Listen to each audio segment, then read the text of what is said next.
Hello दोस्तों, मेरा नाम नईम है और आज ही हमारी इस सी लैंग्वेज का फिफ्थ पार्ट है। तो इस फिफ्थ पार्ट में हम सी लैंग्वेज में वेरिएबल के बारे में पढ़ेंगे। ठीक है, तो वेरिएबल क्या है और वेरिएबल हम कैसे यूज़ कर सकते हैं अपनी सी लैंग्वेज में। ठीक है, उसके लिए सबसे पहले आपके पास आता है वेरिएबल इन सी प्रोग्रामिंग। ठीक है, तो वेरिएबल इन सी प्रोग्रामिंग, तो it will store any type of data in C language. You can store different type of data such as numeric, alphanumeric, integer, string, etc. वगैरह।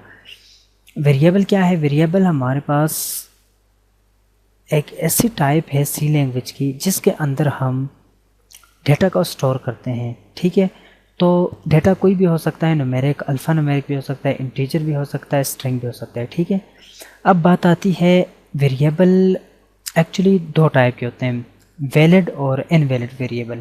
क्योंकि जब हम variable लेते हैं तो हमें कैसे वेरिएबल लेना पड़ेगा, तो उसके लिए उसके बारे में भी बात करनी है। तो उसके लिए सबसे पहले यहाँ पे देखें लिखा हुआ है वैलिड वेरिएबल और इनवैलिड वेरिएबल। ठीक है, तो सबसे पहले वैलिड वेरिएबल के बारे में पढ़ते हैं।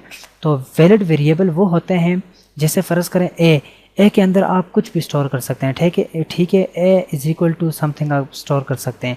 इसके अलावा आप लिख सकते हैं ए 2 3 4, क्योंकि आप न्यूमेरिक नहीं लिखेंगे। ठीक है, ये वैलिड वेरिएबल है। इसके अलावा एस आपने हाइफन लगा के बी लिखना है। ठीक है, जब आप हाइफन लगाएंगे तो ये आप वेरिएबल ऐसे ले सकते हैं।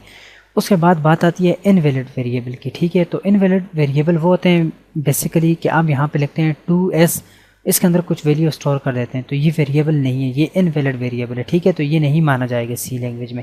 इसके अलावा यहाँ पे देखें क्यों -5, ये हाइफन वैलिड में आप देखें यहाँ पे वैलिड में हमारे पास हाइफन है। तो बेसिकली हाइफन जो है ना, ये इसके साथ क्योंकि दो वर्ड्स को इसने अटैच किया हुआ है। ठीक है, तो ये हम यूज़ कर सकते हैं। लेकिन अगर यहाँ पे देखें तो यहाँ पे जो माइनस का साइन है तो ये इनवैलिड वेरिएबल है। इसके अलावा यहाँ पे लिखा हुआ है सी आउट हम नहीं लिख सकते। ठीक है, ये इनवैलिड वेरिएबल है।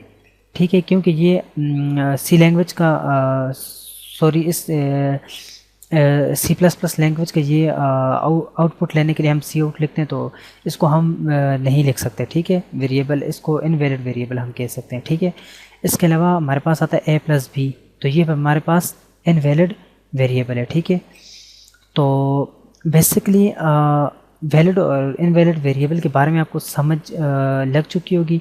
तो अब अपने नेक्स्ट वीडियो में आते हैं और थोड़ा सा इस पर प्रैक्टिकल काम करते हैं। ठीक है, तो ओके, थैंक्स, बाय।